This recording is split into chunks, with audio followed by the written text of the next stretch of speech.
Hello students, today I am going to teach you chapter 4 The Ant and the Grasshopper. Ant का मतलब होता है चींटी और grasshopper का मतलब होता है टिड्डी. Now we start this lesson. When I was a very small boy, यानी कि जब मैं एक छोटा लड़का था, I was made to learn by heart certain of the fables of La Fontaine. तो उस समय मुझे ला फोंटेन की फेबल्स यानी कि उनकी जो फेबल्स होती थी, शॉर्ट स्टोरीज जो होती थी, वो मुझे सिखाई जाती थी. ला फोंटेन एक फ्रेंच फेबलिस्ट थे जो कि फेबल्स लिखते थे, यानी कि शॉर्ट स्टोरीज लिखते थे, कहानियाँ लिखते थे जिनमें कुछ ना कुछ मॉरल्स होती थी जो कि हमको सीखने को मिलती थी. And the moral of each was carefully explain to me. और हर एक फेबल की जो मॉरल होती है यानी कि उससे मिलने वाली जो सीख होती है, जो शिक्षा होती है, उसको मुझे बहुत ही केयरफुली एक्सप्लेन किया जाता था, समझाया जाता था.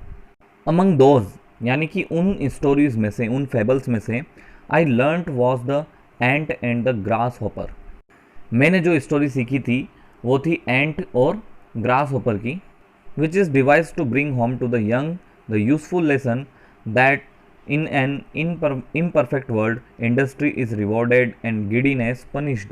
और उस स्टोरी का जो मॉरल था यानी कि उसकी जो सीख थी, उससे जो सीखने को मिलता है वो ये है कि इन एन इम्परफेक्ट वर्ल्ड, यानी कि जो हमारा वर्ल्ड है, ये जो दुनिया जिसमें हम रहते हैं वो इम्परफेक्ट है, और इसके अंदर इंडस्ट्री जो होती है, इंडस्ट्री मतलब कि परिश्रम या मेहनत कश जो है, इज़ रिवॉर्डेड यानी उसे पुरस्कृत किया जाता है, उसे इनाम मिलता है. एंड गिडीनेस पनिश्ड, और जो गिडीनेस होती है यानी कि जो चालाकी करता है या जो चतुराई करता है उसे पनिश किया जाता है, यानी कि उसे सज़ा मिलती है. यानी कि मेहनत करने वाले को उसका इनाम मिलता है और गिडीनेस रखने वाले को यानी कि जो चतुराई करता है, चालाकी करता है, उसको हमेशा पनिशमेंट मिलती है. In this admirable fable the ant spends a laborious summer gathering food for the coming winter while the grasshopper spends all time sitting on a blade of grass and singing songs. In this admirable fable, यानी कि ये जो admirable fable है, admirable का मतलब होता है कि जिसकी तारीफ़ की जाती हो या जो बहुत तारीफ़ करने लायक हो, तो ये जो admirable यानी कि बहुत ही ज़्यादा प्रशंसनीय जो ये fable थी, जो कहानी थी, the ant spends a laborious summer. इस कहानी में एक एंट यानी कि एक चींटी जो होती है वो बहुत ही ज़्यादा लेबरियस समर जो है वो स्पेंड करती है, यानी कि वो समर के टाइम में, गर्मी के मौसम में बहुत ज़्यादा मेहनत करती है.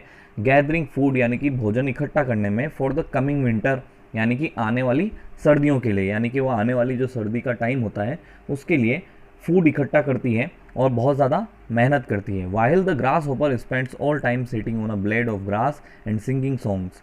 और जो ग्रास होपर होता है वो ब्लेड ऑफ ग्रास यानी कि घास की जो पत्ती होती है, उसकी जो ब्लेड होती है, उसके ऊपर बैठ करके पूरा टाइम सिंगिंग करता है, और अपना जो पूरा समर सीज़न होता है, समर जो टाइम होता है, वो पूरा टाइम वो सिंगिंग करने में, गाना गाने में बिता देता है. व्हेन विंटर कम्स, और जब सर्दियाँ आती है, the ant has a good store. तो एंट के पास में यानी कि चींटी के पास में अच्छा खासा स्टोर होता है, यानी कि उसके पास में भोजन का अच्छा खासा, फूड का अच्छा खासा स्टोर होता है. But the grasshopper has an empty larder. Larder का मतलब भी स्टोर ही होता है, यानी कि एक तरीके से भंडार जिसको बोल सकते हैं. तो ग्रास हॉपर जो होता है उसका लार्डर जो होता है वो एम्प्टी होता है, खाली होता है, यानी कि उसके पास खाने के लिए कुछ नहीं होता है. ही गोज़ टू द एंट, वो चींटी के पास जाता है, and bags for a little food, और उससे थोड़े बहुत भोजन के लिए, फूड के लिए बैग करता है, यानी कि भीख मांगता है. The ant gives him a classic answer. और इस बात पर जो एंट होती है, जो चींटी होती है, वो उसे बहुत ही क्लासिक आंसर देती है, यानी कि बहुत ही क्लासिक उसे रिप्लाई करती है. What were you doing in summer time, यानी कि तुम समर टाइम में, यानी कि गर्मियों के मौसम में क्या कर रहे थे. आई Seng all day all night. तो जो ग्रास हॉपर होता है वो जवाब देता है कि मैंने सिर्फ दिन और रात, सिर्फ और सिर्फ क्या किया, गाना गाया.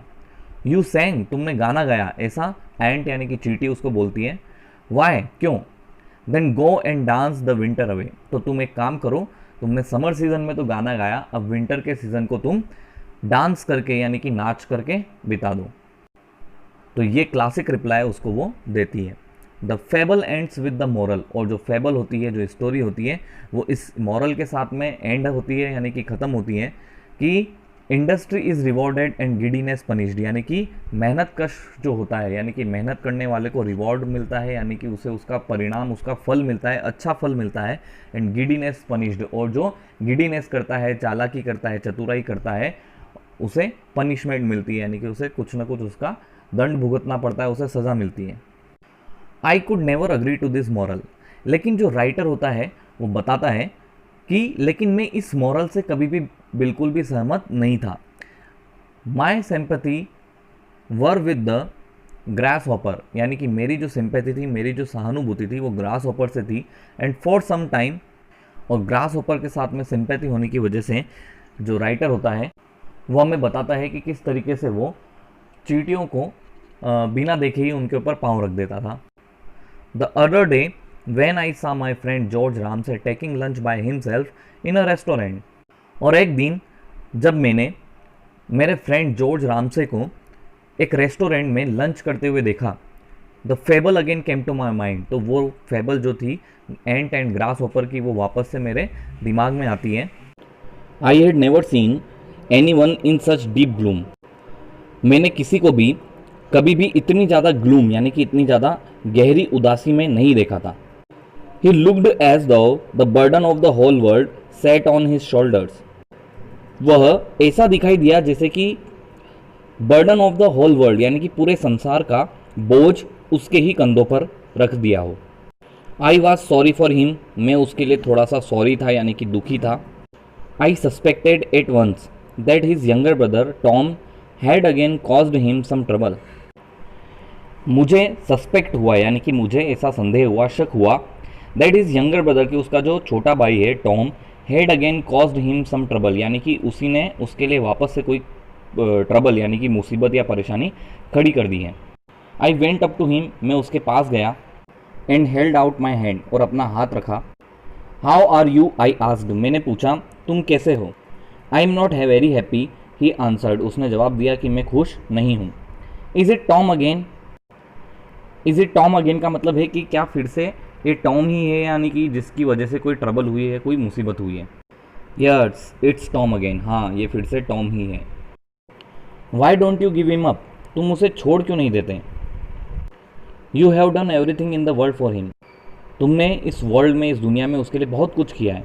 You must know by now that he is totally hopeless, अब तक तुम समझ गए होगे that he is totally hopeless, कि उससे उम्मीद लगाना बेकार है। I suppose every family has a black sheep, मेरा मानना है कि हर एक फैमिली में एक ब्लैक शिप होता है। ब्लैक शिप होना यानी कि एक फ्रेज़ है जिसका मतलब है कि हर एक फैमिली में कोई ना कोई ऐसा व्यक्ति होता है जो कि फैमिली के लिए हमेशा कोई ना कोई ट्रबल क्रिएट करता रहता है।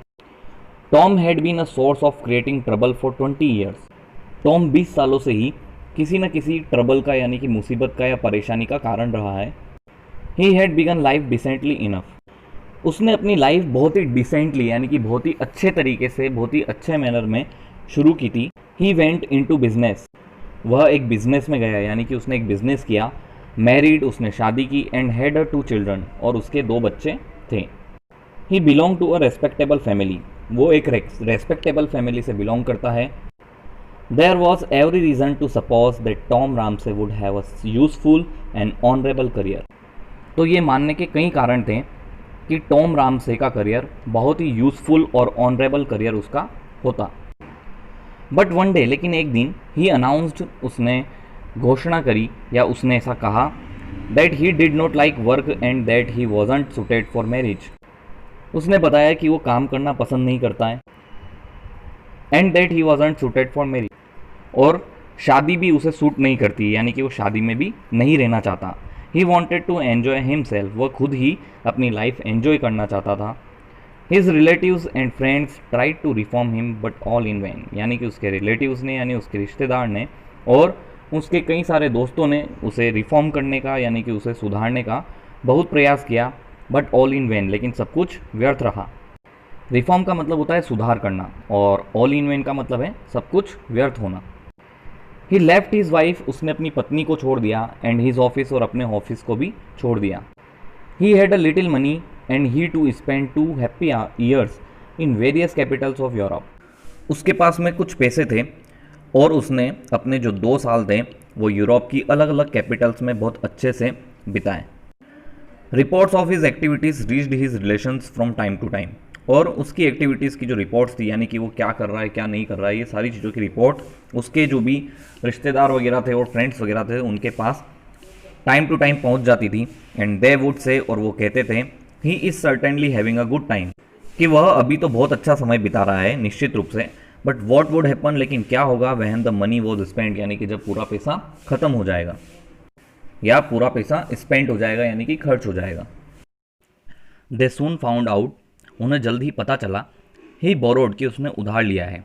He possessed a very charming personality, वह बहुत ही आकर्षक व्यक्तित्व का था। चार्मिंग मतलब आकर्षक, और पर्सनैलिटी यानी कि व्यक्तित्व, यानी कि उसकी पर्सनैलिटी बहुत ज़्यादा चार्मिंग थी, अट्रैक्टिव थी।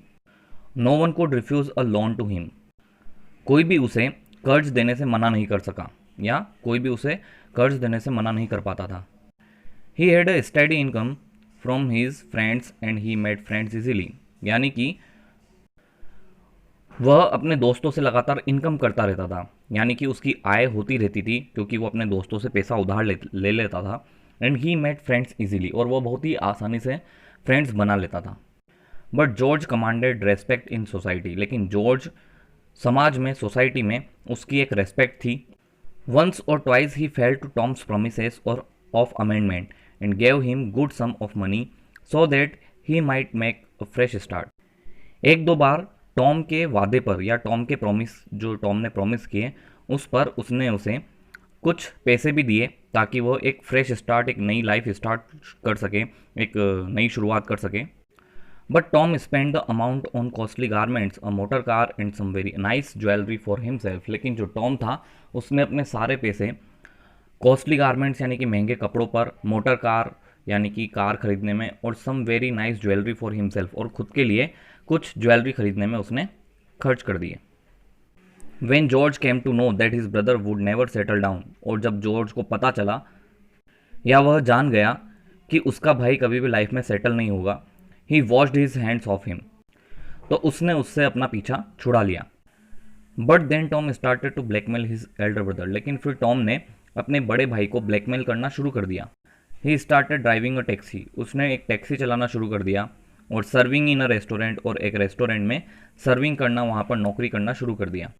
George who was a respectable lawyer, George जो कि एक रेस्पेक्टेबल लॉयर था, felt ashamed to see his brother doing such mean jobs, अपने छोटे भाई को इस तरह से छोटी मोटी जॉब करते हुए देख करके उसने बहुत ज़्यादा अशेम्ड फील किया, बहुत ज़्यादा शर्मिंदा उसने महसूस किया। He would complain in a painful manner, वह बहुत ज़्यादा दुखी होकर इस बात की शिकायत करता। Why does not he give a few £100 if he thinks it below family honour, Tom would say, और जब जॉर्ज शिकायत करता तो उस बात पर टॉम कहता कि तुम मुझे कुछ फ्यू £100 यानी कि कुछ £100 क्यों नहीं दे देते, if he thinks it below family honour, अगर तुम्हें लगता है कि मेरा काम फैमिली ऑनर के अकॉर्डिंग नहीं है, यानी कि जिस तरह से हमारी फैमिली है, रेस्पेक्टेबल फैमिली है, हमारी ऑनरेबल फैमिली है, अगर तुमको लगता है कि मेरी जो काम है या मेरे जो जॉब्स हैं अगर वो छोटे मोटे हैं हमारी फैमिली ऑनर के अकॉर्डिंग या उनसे नीचे हैं, तो तुम मुझे कुछ £100 क्यों नहीं दे देते। जॉर्ज पेड हिम मनी, और जॉर्ज ने उसे पैसे दे दिए। Once Tom nearly went to prison, एक बार तो लगभग टॉम प्रिजन चला ही गया, यानी कि उसे जेल हो ही जाती। He had cheated a man named Cronshaw, उसने एक व्यक्ति, क्रोनशो नाम के एक व्यक्ति को चीट किया, उसे धोखा दिया। He was determined to go to court, वह कोर्ट जाने पर बिल्कुल डिटरमाइंड था, यानी कि बिल्कुल अड़ा हुआ था। इफ़ टॉम वर प्रोसिक्यूटेड, अगर टॉम के ऊपर मुकदमा चलता तो ही वुड अश्योर्डली बी कन्विक्टेड, तो वो ज़रूर उसे सजा देते या उसे निश्चित रूप से दंडित किया जाता। George was terribly upset, George बहुत ज़्यादा अपसेट था, दुखी था। After a great deal of trouble, यानी कि बहुत ज़्यादा परेशानी के बावजूद, he gave the man a cheque for £500 and settle the matter, उसने उस व्यक्ति को £500 का यानी कि £500 का एक चेक उसे दिया, एंड सेटल द मैटर, और इस तरीके से मामले को सेटल कर दिया। I have never seen George in such a rage, मैंने कभी भी जॉर्ज को इतने ज़्यादा रेज मतलब कि इतने ज़्यादा गुस्से में नहीं देखा था। एज वेहन ही हर्ड, जब उसने सुना that Tom and Cronshaw had gone off together to Monte Carlo, कि टॉम और क्रोनशो एक साथ मोंटे कार्लो गए हैं the moment they cash the cheque, और वहाँ जा कर के उन्होंने वो जो चेक है उसको कैश में कन्वर्ट कर लिया है, यानी कि उसके बदले उन्होंने पैसे निकाले हैं। They spent a happy month there, और वहाँ पर उन्होंने लगभग 1 महीना बहुत मज़े से एन्जॉयमेंट के साथ में स्पेंड किया। यानी कि यहाँ पर भी टॉम ने उसके साथ में गिडीनेस करी, यानी कि चालाकी करी। वो क्रोनशो के साथ में मिला हुआ था और उसने चालाकी करके, गिडीनेस शो करके उसने अपने बड़े भाई यानी कि जॉर्ज से 500 रुपीज़ ले लिए और उसने अपने एंजॉयमेंट में वो सारे पैसे खर्च कर दिए। For 20 years Tom raised and gambled, यानी कि 20 सालों तक टॉम इसी तरह से भागता रहा, गैम्बल करता रहा, जुआ खेलता रहा, फिलेंडर्ड विद द प्रिटीएस्ट गर्ल्स, और सुंदर सुंदर लड़कियों के साथ में फ्लर्ट करता रहा। फिलेंडर का मतलब होता है फ्लर्ट करना या खिलवाड़ करना, तो इस तरीके से वो फ्लर्ट करता रहा।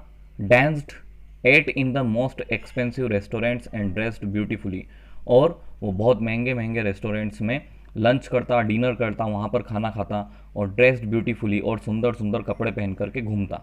दो ही वॉज 46, हालांकि वह 46 साल का था।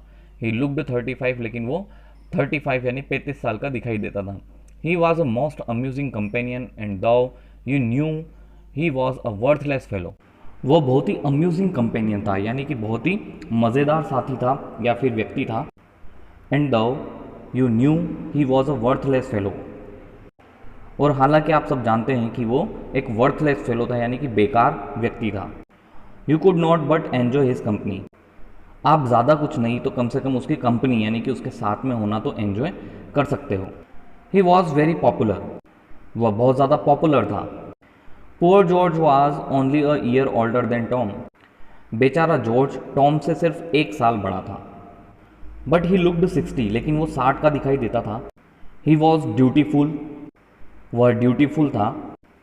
पंक्चुअल एंड रेगुलर, यानी कि वह कर्तव्य परायण और पंक्चुअल, पंक्चुअल का मतलब होता है पाबंद, और रेगुलर यानी कि नियमित व्यक्ति था। He was honest and hard working, वह बहुत ईमानदार और हार्ड वर्किंग यानी कि परिश्रमी व्यक्ति था। He had a good wife, उसकी अच्छी पत्नी थी। To whom he had never been unfaithful, जिसके साथ में वो कभी भी अनफेथफुल नहीं रहा, यानी कि उसके साथ में कभी भी उसने विश्वासघात नहीं किया। ही हैड 4 डॉटर्स, उसकी 4 पुत्रियाँ थी। To whom he was the best of fathers, यानी कि जिनके लिए वह सबसे अच्छा पिता था। हिज लाइफ वॉज ब्लेमलेस, उसका जीवन दोष रहित था, यानी कि आज तक उसके ऊपर किसी ने भी किसी भी तरह का कोई ब्लेम या दोष नहीं लगाया। He had been saving 1/3 of his income for his old age, वह अपने बुढ़ापे के लिए उसकी इनकम का, यानी कि जो कुछ भी वो कमाता था उसकी इनकम का 3रा हिस्सा, यानी कि उसका 3rd जो पार्ट होता है उसको वो बचाता था। And his plan was to retire at 55, और उसका प्लान था 55 की एज में, यानी कि 55 साल की उम्र में रिटायर होने का। When I asked him what made him so gloomy, जब मैंने उससे पूछा कि वह इतना ग्लूमी क्यों है, इतना ज़्यादा उदास क्यों है। He shook his head and said, तो उसने अपना सिर हिलाया और कहा it was all very well when Tom was young, यानी कि यह सब कुछ बहुत अच्छा था जब टॉम यंग था, यानी कि जब टॉम यंग था तब सब कुछ बहुत अच्छा चल रहा था। इन 4 ईयर्स ही विल बी 50, 4 सालों में ही विल बी 50, यानी कि वह 50 का हो जाएगा, यानी उसकी उम्र 50 साल हो जाएगी। He will not find life so easy then, तब उसका जीवन इतना आसान नहीं होगा। For 25 years I have said that Tom would end in the gutter, 25 सालों तक मैंने ऐसा कहा है या मैं ऐसा कहता रहा that Tom would end in the gutter, यानी कि टॉम का अंत जो है बहुत बुरा होगा। एंड इन द गटर का मतलब है कि वो बहुत ज़्यादा एक तरीके से बिकम अ पॉपर, एक गरीब बन जाएगा, बहुत ज़्यादा कंगाल हो जाएगा, यानी कि उसका बहुत ही बुरा अंत होगा। And that in the end he will see if it really pays best to work or be idle, और अंत में वो खुद देख लेगा या वो खुद जान जाएगा कि काम करना, मेहनत करना बेस्ट होता है या फिर बी आइडल, यानी कि व्यर्थ बैठे रहना या फिर लेजीनेस शो करना, यानी कि आलसीपना दिखाना। आइडल का मतलब होता है व्यर्थ रहना, बेकार होना, कोई भी काम ना करना। पुअर जॉर्ज, बेचारा जॉर्ज। आई सिंपैथाइज्ड विद हिम, मेरी उसी के साथ में सहानुभूति थी। Do you know what has happen now, asked George looking at me. George ने मेरी तरफ देखते हुए कहा कि क्या तुम जानते हो कि अब क्या हुआ है? I was prepared for the worst. मैं वर्स्ट होने के लिए, यानी कि जो कुछ भी बुरा होना था उसके लिए बिल्कुल प्रिपेयर था कि जॉर्ज उसे कोई बहुत ही बैड न्यूज़ देगा। I wondered if Tom had got into the hands of police. मैंने सोचा कि शायद टॉम जो है वो पुलिस के हाथों में पड़ गया होगा। George was hardly able to speak. George बहुत ही मुश्किल से बोल पा रहा था। You know, he said at last. आखिरकार उसने बताया कि तुम जानते हो, all my life I have been honest and hard working and now I can hope to retire on a small income. मैं अपने पूरे जीवन में ऑनेस्ट रहा, यानी कि ईमानदार रहा, हार्ड वर्किंग परिश्रम करता रहा, मेहनत करता रहा, and now I can hope, और अब मैं उम्मीद करता हूँ, to retire on a small income, यानी कि कुछ छोटी मोटी इनकम पर रिटायर होने के लिए। I have always done my duty. मैंने हमेशा अपना कर्तव्य निभाया है। In that state of life in which God has placed me, यानी कि जिस भी स्थिति में या जिस भी स्टेट में या जिस भी परिस्थिति में गॉड ने मुझे रखा, मैंने हर एक स्थिति में अपना ड्यूटी यानी कि अपना जो कर्तव्य है उसको निभाया। ट्रू, बिल्कुल सच है। And you can't deny that Tom has been an idle, worthless and dishonourable rogue. और तुम इस बात से भी मना नहीं कर सकते कि टॉम अपने पूरी लाइफ में, अपने पूरे जीवन में आइडल रहा, यानी कि उसने कोई भी काम नहीं किया, वर्थलेस, वो पूरा व्यर्थ रहा, बेकार रहा, एंड डिसऑनरेबल रो, और एक असम्मानीय दुष्ट व्यक्ति बनकर के रहा। If there were any justice he would be in workhouse. अगर उसके साथ कोई न्याय होता तो वो सिर्फ इतना होता कि वो किसी वर्क हाउस में होता। वर्क हाउस दरिद्रालय को कहा जाता है, जहाँ पर बहुत ज़्यादा पुअर लोग या फिर होमलेस पीपल जो होते हैं, बेघर लोग जो होते हैं, उनको रखा जाता है। ट्रू, ये भी बिल्कुल सच बात है। George grew red in the face. George का चेहरा लाल पड़ता गया, यानी कि वो बहुत गुस्से में था। A few weeks ago he married a woman old enough to be his mother. कुछ सप्ताह पहले उसने एक महिला से शादी करी जो कि लगभग उसकी मदर की एज की थी। And now she has died and left him everything she had 5 lakh pounds. और अब वह मर चुकी है और उसके लिए वो जो कुछ भी उसके पास में था, जैसे कि 5 लाख पाउंड्स यानी कि 5 लाख पाउंड्स उसके लिए वो छोड़ करके चली गई। अ यॉट यानी कि एक नाव उसके लिए छोड़ करके चली गई। A house in London and a house in the country, और लंदन में और कंट्री में उसके लिए एक घर छोड़ करके चली गई। I burst into a shout of laughter as I looked at George angry face. जैसे ही मैंने जॉर्ज के गुस्से से भरे हुए चेहरे को देखा, मैं एकदम से जोर से हंस पड़ा। Burst into a shout of laughter का मतलब होता है ठहाके लगा करके बहुत ज़ोर ज़ोर से हंसना। आई रोल्ड इन माई चेयर। मैं अपनी चेयर में रोल हो गया, यानी कि उसमें सिकुड़ करके बैठ गया, पेट पकड़ करके हंसने लगा। And very nearly fell on the floor, और फिर मैं फर्श पर गिर गया हंसते हंसते। जॉर्ज नेवर फॉरगेव मी, यानी कि जॉर्ज ने इस चीज़ के लिए मुझे कभी भी क्षमा नहीं किया। But Tom often asks me to excellent dinners at his charming house in Mayfair. लेकिन टॉम अक्सर मुझे डिनर के लिए वहाँ पर इनवाइट करता है, उसके चार्मिंग हाउस में, जो कि कहाँ पर था, मेफेयर में, यानी कि उसका जो बड़ा सुंदर सा और बहुत ज़्यादा अट्रैक्टिव जो उसका घर था, मेफेयर लंदन में एक ऐसी जगह है जो कि बहुत ज़्यादा पॉश एरिया में है, जहाँ पर बहुत ज़्यादा अमीर लोग रहते हैं, रिच पीपल रहते हैं, तो उस जगह को मेफेयर कहा है। तो वो वहाँ पर अक्सर उसे डिनर के लिए इनवाइट करता रहता है। तो बेसिकली जो राइटर है वो कभी भी इस चीज़ को लेकर के अग्री नहीं करता है कि industry is rewarded and giddiness is punished. और आज उसका एक लिविंग एग्जाम्पल, एक जीता जागता उदाहरण उसके सामने था। By the way our chapter 4 completes here. Thank you and have a nice day.